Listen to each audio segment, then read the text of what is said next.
안녕하세요. 무아연구실TV 구독자 여러분, 오소장입니다.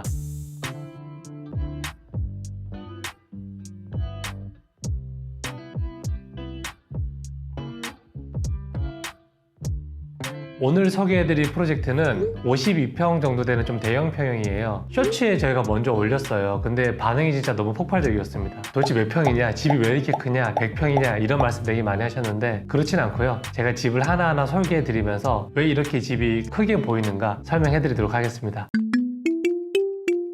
여기는 구성원이 남편분이 계시고 미취학 아동이 있고요. 그리고 아내분, 그리고 반려견이 한 마리 있습니다. 이렇게 4식구가 살아가는 집인데 우리 남편분은 벤처 사업가세요. 아내분도 예전에 일을 하시다가 이제 아기가 태어나시니까 육아에 좀 전념하시고 계시는 그런 상황이었어요. 집안 분위기 같은 경우에는 우리 남편분께서 캘리포니아에서 유학을 오래 하셨는데 약간 휴양지 같은 편안한 분위기를 좀 말씀하셔가지고 전체적인 톤의 매너를 그렇게 컨셉을 잡고 시작을 했습니다. 기능적으로 원하셨던 부분들을 살펴보면 첫 번째는 이분들이 수납이 좀 진심이셔가지고 이번에 이사하시면서는 우리 전문가의 도움을 받아서 해결됐으면 좋겠다. 그리고 또 하나는 공용부에서 좀 소통할 수 있는 그런 구조가 나왔으면 좋겠다는 것과 그리고 재택근무 이슈도 있고 또 하나는 우리 남편분과 아내분의 좀 독립적인 자기의 자리가 있으면 좋겠다. 이건 휴식에 대한 얘기겠죠. 우리 꼬맹이는 이제 이사 오면서 독립취침을 시키고 싶어 하셨어요. 그런 조건들도 좀 많이 구성을 해보았습니다.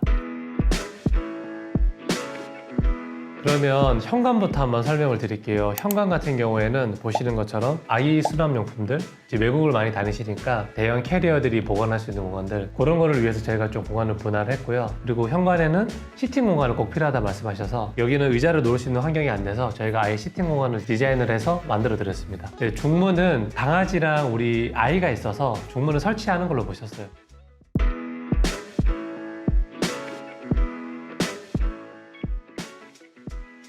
이제 많이 궁금해 하셨던 공용부로 한번 가볼게요. 현관에서 이제 주방을 먼저 지나고 거실이 나오는데요. 주방 같은 경우에는 저희가 좀 싫어하는 구조 있죠. 그 동굴형 구조. 주방에서 조리를 하시는 우리 가족이 거실에 있는 가족들과 소통이 안 되는 구조였어요. 그래서 저희가 대면형 구조로 구조 변경을 좀 많이 했고요. 그리고 우리 아내분께서 식사실이 공용부로 나오는 걸 좀 부담스러워 하셨어요. 그래서 보시면은 아일랜드가 기역자로 꺾여가지고 이렇게 소가전장을 할 수 있는 곳들을 만들어 놨죠. 아늑하고 완성도 있는 디자인인 것 같아요. 이런 구조에 비슷한 우리 구독자분들은 좀 참고하시면 좋을 것 같고요. 그리고 다용도실은 기능에 좀 충실하도록 만들었어요. 여러분 제가 가끔 말씀드리죠. 주방이 깨끗하게 유지가 되려면 다용도실이 필요합니다. 그 다용도실 같은 경우에는 보조 주방도 저희가 하나 만들어 드렸고요. 그리고 분리수거함 같은 것들, 그리고 워시타워 같은 이런 거 배치해 드려가지고 기능에 충실하도록 그렇게 계획을 했습니다.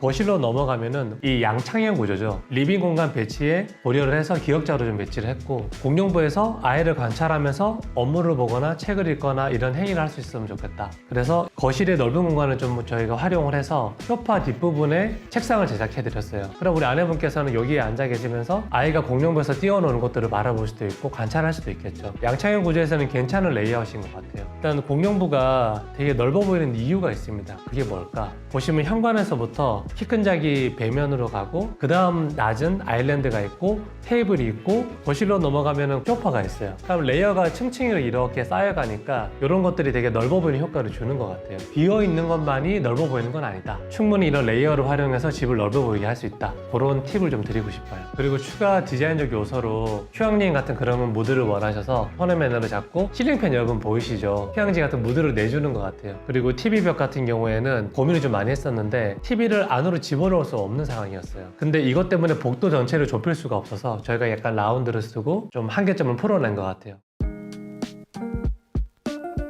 지금 화면에 나가는 멀티룸 있죠. 되게 멋있잖아요. 원래 아이방의 위치를 어디로 할 건지에 따라 좀 시작이 되는 것 같아요. 이 집의 구조를 보시면은 그 멀티룸이라 부르는 공간이랑 안방 공간이 붙어 있는데 이게 거실만큼 커요. 그래서 아이를 케어하기 위해서 안방 옆에 아이방을 원하셨는데 아이는 사실 금방 자라는데 이렇게 가까이 둘 필요가 있겠나 라는 말씀을 드려서 차라리 이 멀티룸과 안방을 같은 조닝으로 묶고 그리고 우리 아이방은 현관에서 오른쪽 편에 있는 방으로 선택을 했어요. 멀티룸 같은 경우에는 어떤 걸 말씀하셨냐면 휴식할 수 있는 공간, 오롯이 남편과 아내만을 위한 공간. 그래서 이 공간에 우리 부부가 있으면서 편안하게 릴렉스 할 수 있는 좀 전혀 다른 무드의 분위기를 원하셨어요. 그래서 저희가 여기에 미니바도 좀 만들어 드리고 영화나 게임 같은 걸 하실 수 있도록 만들어 드리고요. 여기에 딸린 조그만 발코니가 있었는데 여기는 오히려 아내분을 위해서 혼자 릴렉스 할 수 있는 공간을 만들어 드렸어요. 그리고 안방 같은 경우에는 커브인 이유가 있어요. 전실이라 불러요. 공간에 들어가기 위한 앞서 있는 공간을 전실이라 부르는데 기능도 못하고 좀 실용성이 없다고 생각을 해서 복도를 극대화하기 위해서 이 공간에 스타일러라든지 이런 기능들이 들어갈 수 있는 수납 공간을 마련했고요. 복도가 너무 기니까 저희가 그 중간에 슬라이딩 포켓도어를 집어넣었어요. 부부가 좀 프라이빗한 시간을 가지고 싶다. 그랬을 때 문을 닫아놔도 되고요. 그리고 손님들이 오셨을 때 강아지를 무서워할 수도 있으니까 그때 이 도어를 활용할 수 있을 것 같아요. 그리고 벽에 예쁜 발목등이 붙어 있죠. 이게 뭐냐면은 우리 아이가 아직 미취학 아동이잖아요. 필경 자다가 깨어나서 엄마한테 뛰어옵니다. 그래서 엄마 아빠한테 가는 그 등대 같은 역할을 하지 않나. 그리고 밤에 켜놓으면은 되게 또 예뻐요. 눈도 안 부시고 무드가 잡히니까 그런 걸 적용해 봤습니다. 그리고 이제 우리 아내분께서 워크인 클로젯이랑 이런 것들을 하고 싶어 하셔가지고 안방을 분할하고 그 복도 끝에 워크인 클로젯과 이 수납 공간에 스토리지가 들어갈 수 있도록 그렇게 계획을 했습니다. 화장대 같은 경우가 화장실 앞에 좀 앉아서 화장하실 수 있는 공간이 필요해서 만들어 드렸는데요. 집이 가지고 있는 구조를 잘 이용을 해서 우리 가족들의 기능과 이야기를 잘 담아 드린 것 같아요. 그리고 안방 격실 같은 경우에는 제가 구조를 좀 많이 바꿨는데 기존 구조 같은 경우에는 들어갔을 때 샤워 공간이랑 욕조 공간이 바로 보이는 구조였어요. 근데 좀 넓어 보이고 수납이 좀 용이한 욕실을 원하셔서 제가 구조 변경을 좀 해서 큰 세면대와 그리고 상하부장 수납장 그리고 샤워 공간을 세면대 뒤로 살짝 숨겨 드렸습니다. 리얼하게 공간이 보이지 않으니 개방감도 있고 좀 넓어 보이는 효과도 있는 것 같아요. 여러분, 그러면 이제 우리 아이방이 남았는데요. 이 집의 구조가 우측편에 방이 2개가 있고요. 좌측 하단에 방 2개가 있어요. 그리고 이 사이에 공용부가 껴 있습니다. 엄마 아빠의 니즈는 끝방에 아이의 놀이방과 옆에 붙어있는 방에 아이의 침실을 만드는 계획이셔가지고 기성 가구나 이런 걸 이용해서 놀이방을 배치를 했고요. 그 놀이방은 나중에 탈거를 할 수 있는 보들 매트라 부르는 층간소음 매트를 깔아놨어요. 그래서 여기는 아이들을 위한 공간, 그리고 옆에는 아이가 침실 공간인데 여기서 제가 좀 재밌는 아이디어를 냈습니다. 아이방에 들어가는 출입문을 옮겨버렸어요. 그쪽에다가 붙박이장을 지금 만들어놨죠. 이 방 2개를 나누는 벽체가 건식 벽체더라고요. 가공이 용이한 벽이어서 이렇게 옷장을 가운데 거를 딱 열면은 옆방으로 통하는 비밀의 통로를 하나 만들어드렸어요. 이거는 되게 아이한테 좋지 않을까. 그리고 여러분 걱정하지 않으셔도 되는 게 이 방은 벽체를 좀 더 쉽게 막을 수 있습니다. 게스트룸이나 서재방이나 다른 용도로 쓸 수도 있겠죠. 그리고 지금 이 방 구조가 현관에서 나와서 우측으로 딱 돌아보면 바로 도어가 있는 방식이었어요. 이 좌측의 방 2개 중에 안쪽 방이 더 크다는 얘기잖아요. 좁은 현관에 앉는 시팅 공간까지 만들어 버렸더니 수납이 좀 부족해져가지고 끝방에 있는 복도를 저희가 아예 잘라가지고 거기다가 스토리지를 배치했습니다. 그리고 출입문을 새로 만들었죠. 좌로 들어가도록. 스토리지 뒤쪽으로는 다락방처럼 비밀의 공간 하나 만들어 드렸어요. 저희가 디자인할 때 많이 고려하는 게 나중에 변화가 일어날 것 같은 방들은 이동 가구로 세팅하는 걸 권해드리고요. 공간의 기능이 픽스된 공간이다. 구조 변경을 많이 하는 편인 것 같아요.